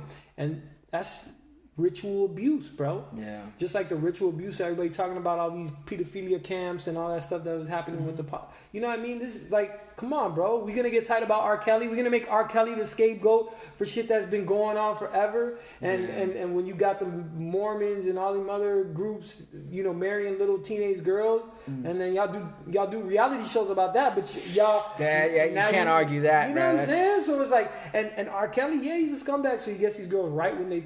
like now, at least he's waiting until when they turn 18. Yeah. He was on his, way before the transition. But he was younger when he, you know what I mean? Yeah. Not to justify that, but, he was younger when he was messing with Aaliyah, and it was inside of a realm where, he was R. Kelly at that time, bro. Yeah. He made Bump and Grind. You know what I mean? Like, I'm not giving him the pass. Like, he made Thriller, but bro, he made Bump and Grind. You know what I mean? And how many classics did he write for other people, though? Yeah. You know what I'm saying? So it's like, bro, let's get the artist. Yeah, ultimately, it's like you said. Like when you touched on it when you said it earlier. Definitely we learn how to get past the person for the music or separate the person from the music? Exactly. Because if you think about it, bro, if you went back, Africa Bambaataa. Ooh, do we not listen to we not say that Africa Bambaataa wasn't a staple in our hip hop upcoming? He was, like bro. that's those are the questions. And what happens is that people, once you have to admit that, now you're complicit because you paid, you financed his pedophilia, and now you feel dirty. You know what I mean? But we got to sit in that, and we got to use that dirty feeling to be like, all right, well, we're not going to let it happen no more. So we're going to be more vigilant. Forward. We're going to be more proactive, and we're going to stop any and everybody else that's going to be doing it in the future. But if we just sit back and point fingers, that's the divide and conquer thing. We'll never be able to heal. We'll never be able to help the next kids that are getting abused right now as we speak. Wow. You know what I mean? Strong. That's how we pretty much paralyze our ability to improve. You know what I mean? By not sitting in that nasty feeling of like, that uncomfortableness, and then realizing that this is not something we want to go through again because it was so bad that I'm like, so from here on forward. So speaking of here on forward, what's something you listen to nowadays? Thank you so much. Let me see now. What you got on the playlist? Man, I'm listening to a lot of Afro beats now, bro. Okay. But I'm also bumping that new Big Sean album, man, because Big Sean, man, he's talking about some stuff in there, and he's got this one song with Nipsey Hussle that's called Deep Reverence. Okay. I was gonna say Perseverance for some reason, but it's Deep Reverence. Okay. I've come across it. And he's got some bars in there, bro. Yeah. He's got some super bars. I mean, for me, I've always missed out on Big Sean because I didn't see what the draw was. Yeah. I didn't see what the draw was. And the moments that I would hear him, of course, it's on a commercial somewhere, or if it was something that was commonly played on terrestrial radio, which even then I really don't listen to radio like that, but the music that gets played like that has a way of infiltrating into your subconscious. Into your subconscious. That's what it's made for. So you're meditating on someone's thoughts. You ever, like, they talk about Marcus Aurelius' meditations. As you read his book, if you read someone's book, you're meditating on their thoughts process, their stream of thought. When you listen to someone's song, it's the same thing. And if you listen to it enough time, you become their meditation. Yeah. Are you listening to the music, or is the music listening to you? Are you watching the TV, or is the TV watching you? Yeah, that's strong. So that's why I think I've been out of the Big Sean realm, but I know he does get... He is touted as one of the better rappers nowadays. Yeah. So maybe maybe this is the album that I might have to jump in. The same thing with Nipsey Hussle. Yo, like, I'm gonna give you a bar. Okay. You know I'm here for the bars. Yeah. I'm here for the bars. The BrewsBeats&Eats plus bars. Yeah. Life will test you out. You live through that. That's testimony. Giving them hell, but how in the hell I got all these blessings on me? Most of the girls I know addicted to social media. All this time they put in, they could have wrote encyclopedia. Yo, I know this new generation don't even know what an encyclopedia is. Nah, you don't have the Britannica at the crib. Bro. They don't know about that. Mama said it only takes one time to fuck up your whole Wikipedia. Well, I was going to wonder why he didn't use Wikipedia there, but it makes sense now because it was coming up. Yep, and as your son, I can see that type of light you see me in. After what happened to Nipsey, I reached out to Kendrick. It wasn't even no real issues there to begin with. Lack of communication and wrong information from people fueled by their ego is like mixing flames with diesel. Energy crazy. I realized that it's a two-way street. What's coming is going. If you don't give you more, it drains you. Should be a billionaire based on the time off I'm not taking. Wow. Yeah, I'm going to have to get on that album. And it's funny that you mentioned Nipsey as well, because I didn't get on to Nipsey till Victory Lap. And I thought that was... Man, I was on Nipsey early because, bro, he looked like Snoop to me. I remember scrolling through, what's the blog? Nah Right. I remember scrolling through Nah Right, and I was like, yo, who's this cat? And the first thing... see how you said the first thing that drew you to him was that he looked like Snoop Dogg? Yeah. That's the thing that pushed me away. Yeah. It was the opposite. I had the total opposite reaction. And my people, the architects, they know what's up. I'm not a Snoop fan. I'm not a Snoop fan. And I'm actually rather harsh on Snoop when it comes to his music. But why though? All right, so Snoop early on, I understood. I felt it, Dre Day. I'm sorry, Nothing But a G Thing. I saw the mystique, and I saw, okay, I can see where this guy, he's got this even though he was a shy, young, late teens, early 20s kid rapping, you could tell that he didn't have that comfortability. I don't even know how to say the word. Comfortability. I said it right the first time. Let's go with that. Yeah. All right. So you could tell, but somehow he still had a presence. Star quality, bro. Yeah. Despite, and then it's only gonna get better. The Doggy Style album, a lot of people think it's the greatest album. Bruh. I'm not on that wave. I'm not saying it's the greatest album, but it's one of the classics, bro. So I've been told. But the thing that did it to me was... Come on, bro. He was pushing the limits like Uncle Luke was on this coast. And I'm not saying... Well, okay. I see where you're going with that because of the subject matter. Yeah. Okay. But my thing that always resonates with me is that he was on the Arsenio Hall show one time. And he's talking there. And he does... I understand, bro. I understand the concept of an MC. I understand how... If you don't say you're the best, no one will. But me being so underground at that point in time, like I was looking for like the radio had nothing for me. Yeah. Yeah. And I was like, yo, and so I was making myself familiar with all these underground acts that was like rhyming like their ass off. So when he goes on the Arsenio Hall show, which granted it's mainstream in a sense, but he went there and said he's the dopest freestyler in the United States. My first reaction is like, bro, I've heard too many dope cats to know that statement is not true. But what he should have said the United States of Long Beach, because that's where he was from. You know what I'm saying? Like, yeah, he said he was better than anybody out there, and I was like, nah, bro. Which later on, it becomes a tool. Now I understand what he was doing, but it becomes a tool where it's like Jay-Z did it. Yeah. Lil Wayne did it. T.I. did it. T.I. did it. Ridiculously. Okay? They're the ones saying through their thoughts, through their neuro-linguistic programming. Okay? What they're saying, it becomes truth once it gets to you. Yeah. Once it gets to everybody. So, that's my thing with Snoop. I love Snoop. Right now, I'm like, yo, I like to see him on the commercials. I'm sure that like his personality is probably it's probably more fitting for me than his music was. And man, the guy doesn't. But I'm not gonna deny his music either. Yeah, no, you can't deny that. Look what he's done for these young kids, man, with the football program. Correct. No, I mean, bro, the turnaround is something else. The turnaround is something else. I cannot take that away. And all I can do is applaud the fact that he came up from where he came up, beat a murder case, and now he's considered. I mean, he's cool with Martha Stewart. Yeah. Martha Stewart spent more time locked up than he did. Yep. Crazy. But yeah, she deserved that shit though. But that's my thing with Snoop. That's pretty much the short and the long of it. All right. So.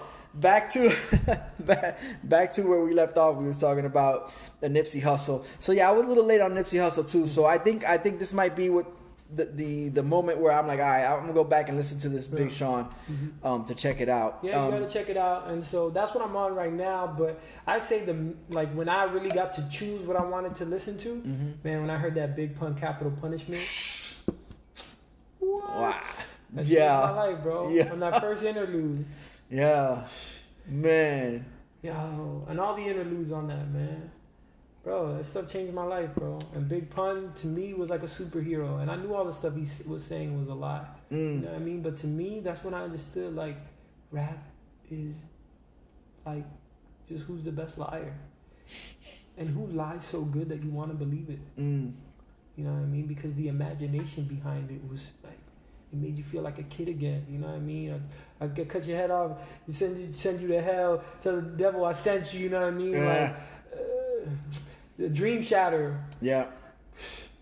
As the kids in the white, players who ain't half as nice, wait up for the sacrifice, bottle the rocks, freeze the ice, stash the dope and ride. That's the one where... That's glamour life. Yeah, but the other one was when you awaken, your man who will be taken, faking like you say when I'm the rhyming abomination. Yeah, what? Yeah. And that song he did with Black Thought? Come on, bro. Yeah, super lyrical. Yeah, man, come on, dude. And around that time, I was listening to Noriega too. Okay. Right, because the Neptunes had, gotten a hold of Noriega for a couple productions, and that turned me on to them. And what, and then I started listening to Component Noriega and all that stuff. But man, Big Pun, bro. Big Pun, man. Rest in peace, Pun. Gone too soon, bro. For real. I don't know, man. After I saw that documentary about him, I was like, yeesh. Yeah, there was definitely again. The way he was living is. I'm not saying that he was. It's just the way he was living. Come on, bro, and the way he was unhealthy. Like he knew it. Yeah. Like, remember 100%. He's like, I just lost 100 pounds. I'm trying to live. Like he knew. Like you can't get like that and not think you're not gonna go, bro. Yeah. And then it's not only that you're unhealthy, but dog, you rolling with a bunch of killers, bro. Granted, they keep you safe, but one of them might let off a shot one day because he's drunk. You know what I mean? And you might be dead just because of the company you keep. And those dudes were making stuff happen in New York. Yeah. Like, everybody was like, Terror Squad? What? All right, let's leave.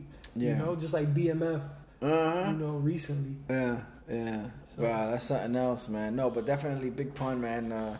That nigga Staple. shit. Smoking weed with my moms. That nigga shit. Slanging D and Haran. That nigga shit. That's Big Pun, man. That was the second album. That was the mixtape off the too, Yeah like, Baby or the yeah. mixtape. I think it was all mixtape Okay. joints that he would do and stuff. Mm. Yo, and still not a player, Boricua. Yeah. Bro, he reminded a lot of Latinos that Where it forgot started from. what it was about. That we started this as a unit. Yeah, bro. Yeah. So it was a powerful. beautiful thing, man. It was beautiful. I wish he would still be around, man. Yeah, that'd be I wish something he would else. still be around, bro. His son's around. Yeah, Chris You know Rivers. what I mean? But I feel like, unfortunately, sometimes just the problems that people catch with their friends, you know what I mean, makes it so we like I was telling you the beef I caught with a homie. Mm-hmm. Sometimes we put that out, and that messes up the whole business model. You know what I mean? Like if Bill Gates and Warren Buffett had beef, you might not hear about it. No. You know what I mean? It would have to be somebody who was in their office that went and told, but you probably never hear from them. No. And a lot of times rappers, since we are naturally vocal people, we vocalize those things, not knowing that in the end it's just going to hurt our business and our legacy. Yeah. You know what I mean? Because Yeah. we come from a time like in the 80s when you didn't know the life of the artist. You know what I mean? And it was better for their business. Yeah. Now we know everything. It's a lot easier to point out the lies when you know everything. Exactly. We know too much, man. But Crazy. it helps. Now in this new business model, it helps them. But at the same Yeah. time, it can hurt them just as easily. Yeah, well, they realized that it's like accessibility is what works People are now. buying now. Yeah. People Yeah. want to know how the Jello's made. Yep. Yeah. Yo, Primo, we talked music, man. We got into it. Yo, it's dope. We heard about what you came up listening to, what you was inspired by in the midst of things, and then what you're listening to most recently. I'm definitely gonna check out the Big Sean album. I think we heard too much of my opinion on Snoop Dogg on this. This is a podcast by me, but it's not about me. Yeah. But regardless, there's only one thing left to do, which is wrap up this segment and get into the eats. Y'all know what's up. Brews, Beats, and Eats, the podcast. Yeah, eating good food. So what you eating on? Catfish, I had that. Brisket, love that. Pizza, love that. You know we on.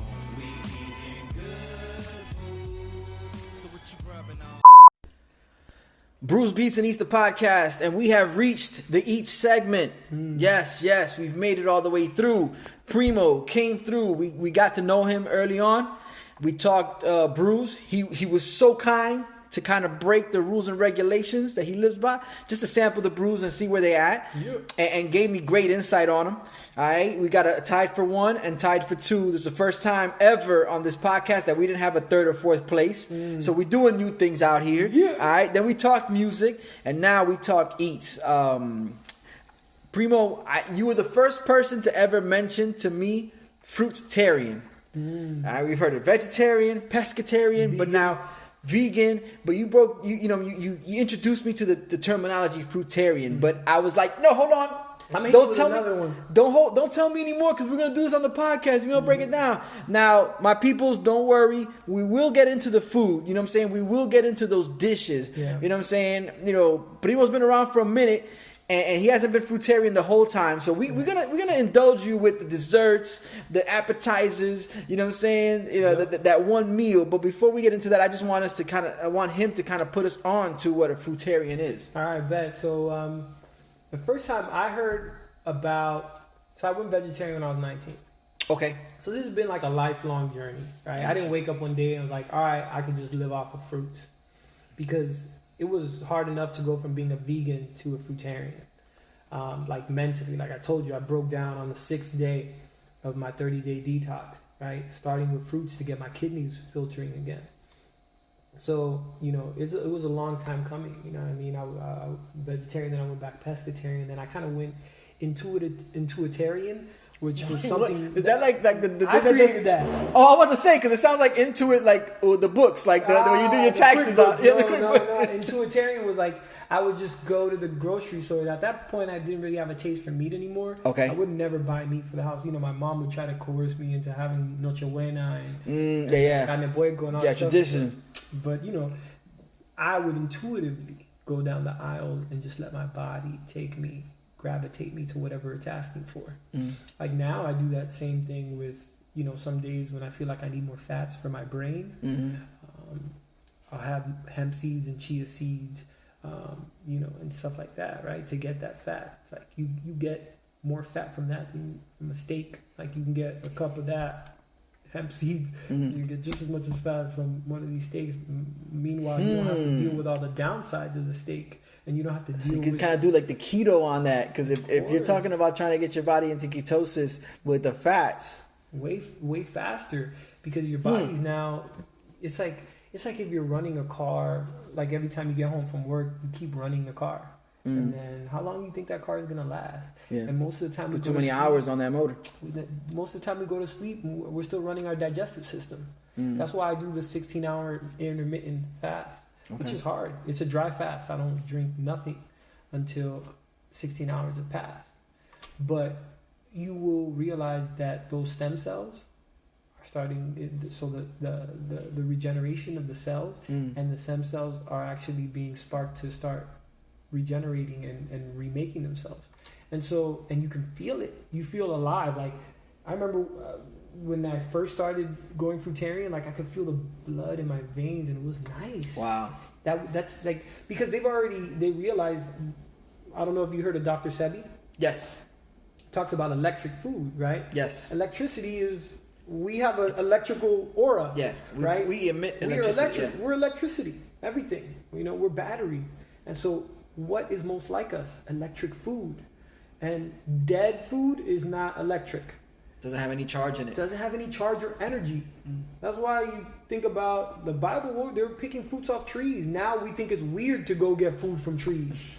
Like, they knocked down all the trees back in 2004, 2002 because of the cankers. Yo, the citrus, man, that's how they finessed all Floridians. They got finessed. I was sitting there going, bro, this is we're providing ourselves with the juice, with the fruit that represents the state. Yep. And they're gonna tell us you gotta come through and knock them all down. Like what? So we could go purchase from you? Yep. That's exactly what it is. Just like right now, we've got a new disease out there. Really? We got a new disease now, a new virus. Oh, the coronavirus. You got the coronavirus out there. I was so used to 2020 being what it is that I'm like, no, there's another one. Nah. I didn't even think. Well, you know, malaria is making a comeback out east. But no, man, what I'm saying is that, look, this coronavirus now is a perfect example. Like the citrus fruit, they come and mark your tree if it was close enough to another tree that was sick, and like, now they're marking you. Now they shooting a laser at your head to check your temperature, and they're quarantining you. Like, dude, every time one of these things happen, they use those things to control us. Wow. And tell us what the fuck to do. Nah, people should have hugged their trees, tied themselves to their citrus trees, and not let them cut it down. Because now we got a whole bunch of oranges that are sprayed with pesticides that aren't no damn good. Because whatever, like, that's why now I don't put no bullshit on my skin. Like, because 60% of whatever you put on your skin gets absorbed into you. We're porous. Yeah. We see ourselves as solid things because of the way the eye works, but we're not solid. Yeah, there's a reason why moisture protrudes through your skin to cool you off. Exactly. And so, going back to the whole thing about the fruitarian, is that I needed that energy. I needed that detox. And people are like, yo, so how long are you going to do this for? Yo, I'm 2 weeks in. I'm like, but I've been eating like shit for 34 years. And I haven't been eating as bad as other people, because even growing up as a kid, my mom every night is making arroz frijoles, maduro, with some kind of meat, because we thought that was the protein that we needed. But now that science is caught up and was like, yo, protein's actually related to higher incidence of cancer. Well, why aren't we adjusting to that? Because we're creatures of habit. You know what I mean? And I tell people I'm a fruitarian, like, I could never do that. Well, if you never try, you're right. You know what I mean? Going back to early on, you're telling yourself, you're programming yourself by you're saying, I could never do that. So now you're already taking in that. Yeah. And your cells are listening to that. That's what I'm saying. So you're going to have an even harder healing crisis, because that's, what all of the naturopathic healers call it, a healing crisis. Because, we look at our eyes start watering. Oh my gosh. And you dry out, what's wrong with my eyes? Or my nose starts running. These are natural things that the body does to heal itself. Yeah. It's cleansing out all the dust in your nose. It's cleansing out the dust in your eye. Let it happen. You know what I mean? If you're spitting, you know what I mean? You're spitting because there might be too much mucus in your system. You know what I mean? And why is that mucus in your system? You're probably eating too many refined grains and stuff like that, right? White bread, you know what I mean? Too much rice and stuff like that. So it's like once you get all that out, you don't feel like I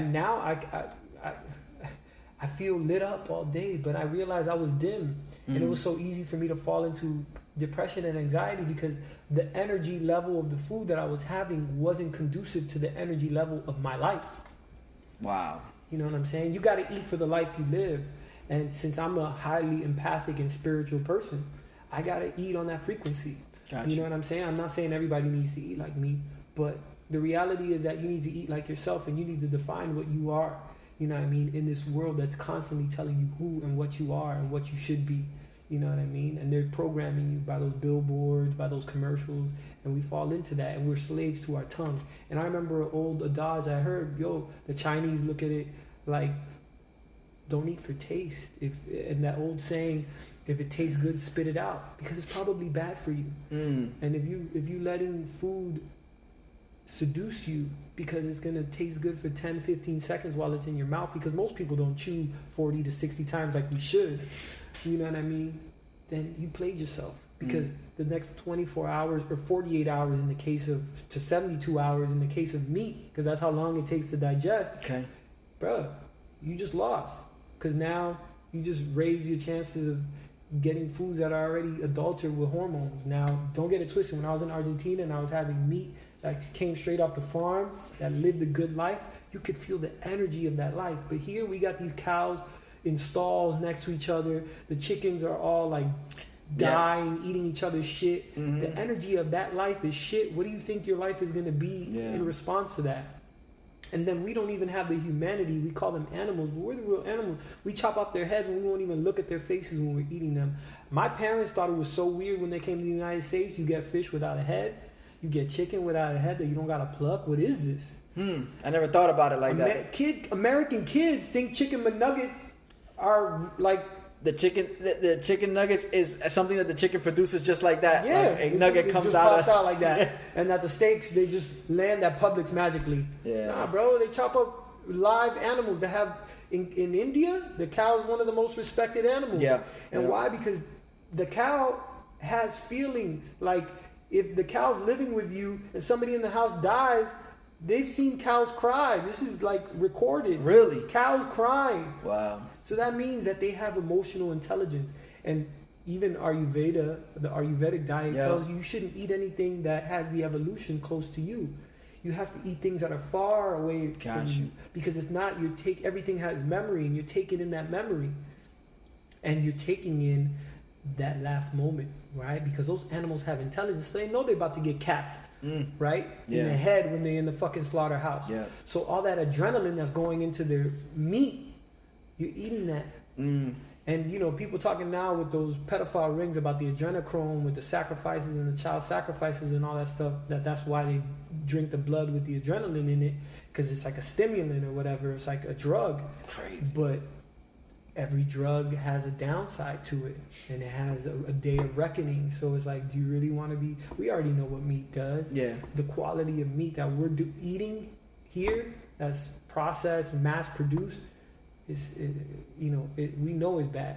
You know what I'm saying? Like, I'm not saying if you really have a thing for meat, eat it, but try to get the best meat you can. Yeah. Try to get organic farm raised. You know what I'm saying? So my thing was a journey of awareness, and then also taking myself to the next level. I didn't know what a vegan was until I was dating some girl that was a vegan, even though I was a vegetarian. And then she had mentioned to me fruitarianism, and then I found Dr. Morse through a friend of mine that had done it. And it took me 2 years before I took the plunge. And I started now in February, and it was a perfect time during the pandemic. Yeah, because that was the stuff that was in abundance. Like nobody goes for the fruits. Nope. Nobody goes for the vegetables. Man, dude, you never go hungry. I go to all my family's house. Yo, let me get that. And they're like, of course, take it here. Take all the fruits. It's going bad. Yeah. You eat for free in so many places as a vegetarian. And people are like, bro, but what do you do? Like, because I used to be that vegetarian that I would like dabble with my girlfriends, you know what I mean? But now I'm like, dude, enjoy your food, and I'm gonna bless your food, and I'm gonna eat my fruits, and that's it. You know what I mean? Yeah. And everybody's gonna be happy, and I'm gonna feel great because this is the energy level I gotta be at. You do what you gotta do. Bro, it's now. First thing I'm gonna say is, I'm loving the theory, the theology, what you're throwing at me, and the system that you're introducing me to is great. It's horrible for my podcast, bro. I'm gonna tell you right now, this is bad for my podcast because of course, this might get the most views though. Yeah, no, for sure.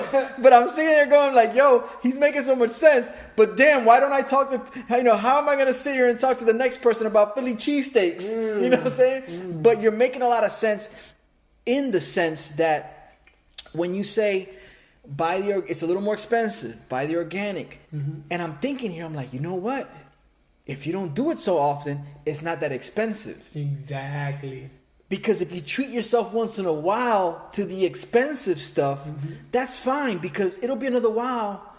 Which goes back to, my thing is a balance. And we spoke about, this is not the beat segment, but we spoke about hip hop, and my biggest complaint in hip hop through the years has been there's not enough balance. Yeah. They're gonna give you what they want you to hear. So the same goes for us finding a balance with and what eating. you want and what they want you to see. Look at all these kids wearing skinny jeans now, bro. Imagine wearing skinny jeans in the 90s, bro. Bro, you wouldn't make it through homeroom. Nah, bro. You would leave homeroom class, regardless whether they took attendance or not. You was out there because they were not gonna let you live. Girls are shopping with their girlfriends. Dudes are shopping with their girlfriend now. Like, babe, let me borrow your jeans. Like, bro, come on. Like Charlie Murphy said, you know where you got that shirt? It damn sure wasn't the men's department. Yeah, come on, son. Yeah, so true. Crazy right now. But it does bring me to a point where it doesn't have to be about extremes. It's about introducing. Yeah. It's about introducing certain things so that you have more than one option. Yeah. So that you can navigate through different worlds. Right. And if nothing else, you could figure out, did I actually feel better? Shit, maybe I did feel better. Maybe, and then that might shift. Exactly. That might shift the table over from let's say from an 80-20 to a 50-50 to an 80-20 in the other direction. But check this out. Like I told you, I went vegetarian at 19, right? That was my 50-50. Got you. Then I went vegan. That was my 70-30. Now I'm fruitarian, 90-10. So I don't cook anything. I'll have some vegetables. I did like the first 5 months strict fruitarian. And now, I have some vegetables and stuff, but I don't cook any vegetables, right? Gotcha. Because once you cook the vegetables, that's it. You brought down the energy. You're killing it. You know what I mean? Because plants, when they're alive, is when you want to eat them. Yeah. You know what I'm saying? Because that's when you take in the most life from them, right? They're chlorophyll. But most people will cook vegetables and then strain out the green juice, right? But that's the whole reason to eat. Because it has the juice within it. That's the chlorophyll. That's what you need. You don't need the other stuff. That's fiber. Yeah. You know what I'm saying? And you should You have need fiber fiber in your diet. Yeah. But you don't need more fiber than you need chlorophyll. No. Because chlorophyll is what gives your hemoglobin that supercharge. That's why veggies, dark leafy greens are superfoods. Yeah. You know what I mean? And they give you life. Crazy. So, well, let's get back to the other side of things. Philly cheesesteaks? Yes. All right, yeah, Philly cheesesteak. Woo, where's the best Philly cheesesteak you've ever had? I got memories, but yeah. So I would say as of right now, the best Philly cheesesteak I had wasn't even in Philadelphia. No? It was at a spot called Direct from Philly. It was the very first episode of BrewsBeats&Eats, myself and Venora Seyo, aka my man X. All right, we actually recorded the first episode off the strength of this cheesesteak, because it gave us something to discuss on the eats portion of the show. So we went to I was recommended by Big Trez. Shouts to you, Big Trez. He told me about this gas station who had these Philly cheesesteaks that were serious. I had a day off, chill, like, yo, let's go grab some lunch. Pulled up to the gas station. That Philly cheesesteak was on point. Yeah. So that's the one that was the move. Now there is another place nearby that I have not been to yet, but I plan on. Mm-hmm. And I'm wondering if that'll be the one that topples the gas station Philly cheesesteak. But yeah, direct from Philly. I mean, the bread, the reason it's called direct from Philly is because the bread comes from Philly. Okay, nice. Yeah, right? So they you know, I mean, and they do everything. It starts off your basic, you know, meat and cheese, but then you could throw mushrooms on there, red peppers. You know, you can get creative with the Philly cheesesteaks over there. So, but to you, like the meal that captivated you. Yeah. Which meal is that, or what does that dish consist of? Man, I was big on like sushi. Okay.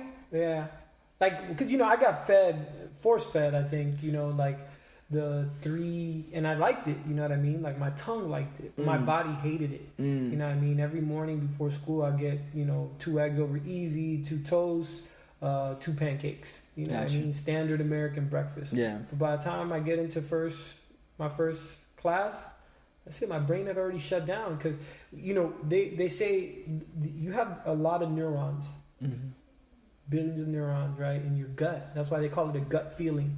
This is our second brain. When one is working, the other one's not working. Just like your big head and your little head, like when your big head is hard, your brain's not working because all the blood's there. Yeah. Similarly, when your blood is in your digestive system doing its job, it's not in your fucking brain. And so I now I tell my mom, I'm like, yo, you sent us to school every day without a brain.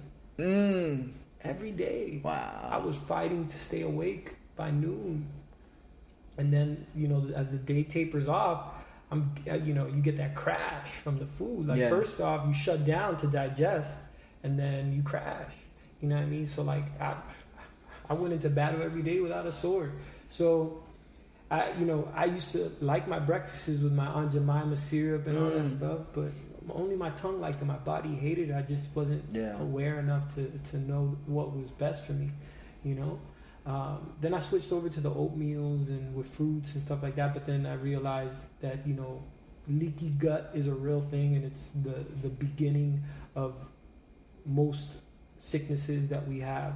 And it was part of my gluten allergies, so I would always have mucus back up, and I would always be spitting because of that. You know what I mean? Because I had leaky gut, from eating refined grains and what was I saying? Leaky gut from the refined grains and the gluten? And the gluten in the breads. And the breads, the starches, yeah. So, that was messing me up big time. And I remember it dropped my immune system, right? Because as the mucus builds up, your body's fighting that. And so, it doesn't have... It's always in a constant battle. The resources to take care of... to take care of the new invaders. And so, I remember I used to go, you used to go to the movies with girls on the weekend, try to finger pop them and make out. Yeah. And I remember all I would have to do was kiss a girl, and I have tonsillitis the next week. Wow. Swollen tonsils, and then now I got to take antibiotics, and antibiotics in the body is like a nuclear bomb. Yeah. And so I look back in retrospect, I was just completely demolishing my immune system. Now, granted, I went to a naturopath when I was in my late teens, and she started giving me colostrum and stuff to build back up an immunoplex to build back up. But all I really needed was my food. I didn't need supplements. All I needed was food that let my body naturally heal itself and naturally be ready for anything. Yeah. And then you add that with like breath work and all the Wim Hof stuff that you could do, you're going to be impervious to anything. Yeah. Like literally they inoculated Wim Hof. I don't know if you saw that scientific experience. No. He went to a university, they inoculated him with a virus, and he triggered his adrenaline system to fight it. Wow. And to take it out. And that's something else. They're still baffled. It's on YouTube. It's all out there. I got to check it. Yeah. I'm actually looking to go to Poland in January to do a week with Wim Hof over there in Poland. Okay. You know how he runs up the mountain with just shorts on in the cold and stuff. And I've been doing cold baths and ice baths, so I've been training for that. Okay, you and Rick Rubin. Yeah. And I'm going to go with my incense. There you go. With Rick Rubin, we're going to be out there, you know what I mean? But, it's a grip, but it's still, it's still necessary, man. Yeah. And I know you say you don't have to be an extremist, but as you go on that journey, eventually you're going to end here. Because this is the culmination of wellness. This is the culmination of health. If you want to reach that, a lot of times we don't realize that health and well-being has to do with physical, the emotional, the psychological. And sometimes we don't realize that we eat not only because that's what we were programmed, habit, that's what we saw in our house, you know what I mean? So they're tied sometimes to good memory, but also tied to bad memory. Yeah. And I used to think, what was I thinking before I wanted to go grab that cookie? Because I was a sugar fiend, man. I used to have a whole Publix tub of ice cream in one sitting with the hard shell topping on just by myself. How did you know we were going to get into the desserts portion of this? I was going to ask you, but you already there, bro. Segue. Yeah, segue. This is what do they call telepathy? Yeah, man. The brain waves in contact. Yeah. So I was going to ask you that. Well, what did you get into? So obviously ice cream. Sugar. But what did I do? Because I was depressed, man. I was depressed, and so I was like, I got to put some discipline in my feelings, because I know I would purposely, so I wouldn't be awake to feel the pain. I would have sugar, because the sugar would give me that up and then that drop. So I would fall asleep. Yeah. And then I would sleep for more hours because I didn't want to be awake and feel the depression and feel the anxiety and feel sad. And so what did I do? I was like, I'm going to starve my demons. Because I've already sat at the table. I already know what they eat. And they love sugar. And so I gave away sugar for a year. And then when I came back to taking stuff, now I can see a cookie, I care less. Now I see ice cream, I give a fuck. Because I rewired my brain. Yeah. My brain was wired and they've done these studies on rats. And they know that the sugar starts to wear away at the blood-brain barrier. Oh man, it's bad. I'm gonna send you this documentary done by DW, and it's insane. Like, it takes their cognitive skills down so low that the rats are like, they look like idiots. But they put the other rat that they didn't give sugar. Come right out that maze, fight the cheese at the end. Man. Even the spatial recognition, like rats are like, if you put something there, he's gonna know it was there, even if you take him out of the setting and put him back in. But once you involve the sugar water that they're giving him, that's it. They don't remember properly. Their cognitive skills are significantly lower. And I know that not only was my cognitive lower, but my emotional and my spiritual, right? Because that stuff dims your light. It's all processed food. And so my connectivity, like now I can sit down and clear my mind in 2 seconds. Before, I used to have to build up to my meditation. I used to have to build up to any spiritual practice that I want to do. Now I live, and I took this from the Taoists, the Tao Chinese. They don't meditate, they live in meditation. And I was like, how do I get to that? You have to create a state of wellness to where you don't have to, you know what I mean, sit yourself down. Wherever you are, you're meditating. Wow. And it's a journey, you know what I mean? Yeah. And a lot of times people think it means you got to go to a mountaintop. No, man. I'm here in the sauce. And I found myself at work, and nothing before being an empath meant that I felt everybody's energy, and it all affected me. Yeah. Like, one bad meal or one bad interaction could trigger a whole 2 weeks of bad mood. Now, that never happens, because I know whose energy's what and what energy's mine. And if it doesn't align with my frequency, it's the law of attraction. It doesn't even touch me. Wow. I'm incubated by my own wellness. Got the force field around you. Exactly. Anakin with it. Yeah, man. Yo. Primo. Bro, we went through, we checked everything off the list.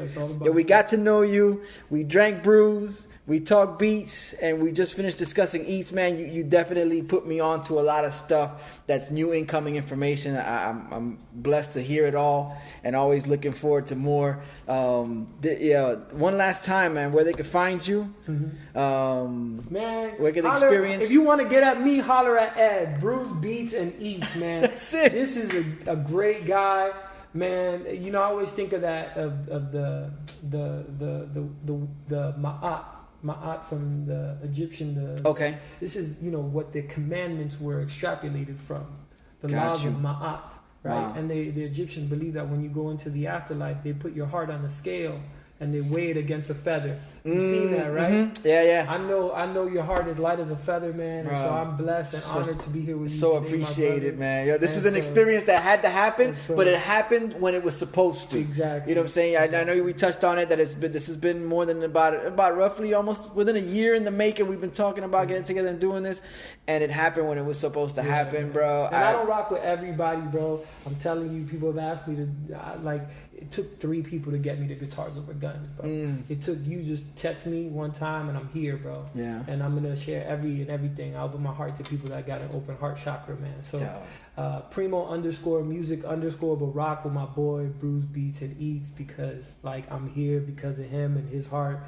Otherwise, I wouldn't be here if the vibration wasn't right. So bless you, man, and I look forward to seeing the trajectory of this podcast and and everything amen. I could do to make sure it gets there sooner. Much appreciated. Let me know, because I'm on that. I'm with that. And everybody that's listening, you should be feeling the same way, because Ed is that guy. You know what I'm saying? And we have a duty. If we're going to shit on all the people that shit on us, and if you mad at Trump and you mad at the police, and you give all that energy to that, think about what the world would be like is if we take the attention away from the negativity and the people that don't do us right and go deposit it with the people that do us right and do love us and do create things for us and do give us platforms and give us the good energy and vibration that we need. So fuck with BrewsBeats&Eats, my boy Ed.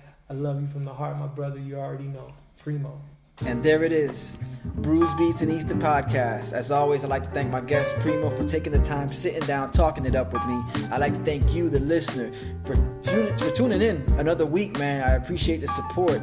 If you enjoyed what you heard, tell a friend. If you didn't enjoy it, tell an enemy, tell somebody. Let them know where it's coming from. You can find it on all streaming platforms. Make sure you get over to YouTube, subscribe. The videos are coming. The audio episodes are up there too. Yo, shouts to Venora Seo, my man X, the young one. Alright, he's helping me put these videos together, the audio videos, I guess, if that makes sense.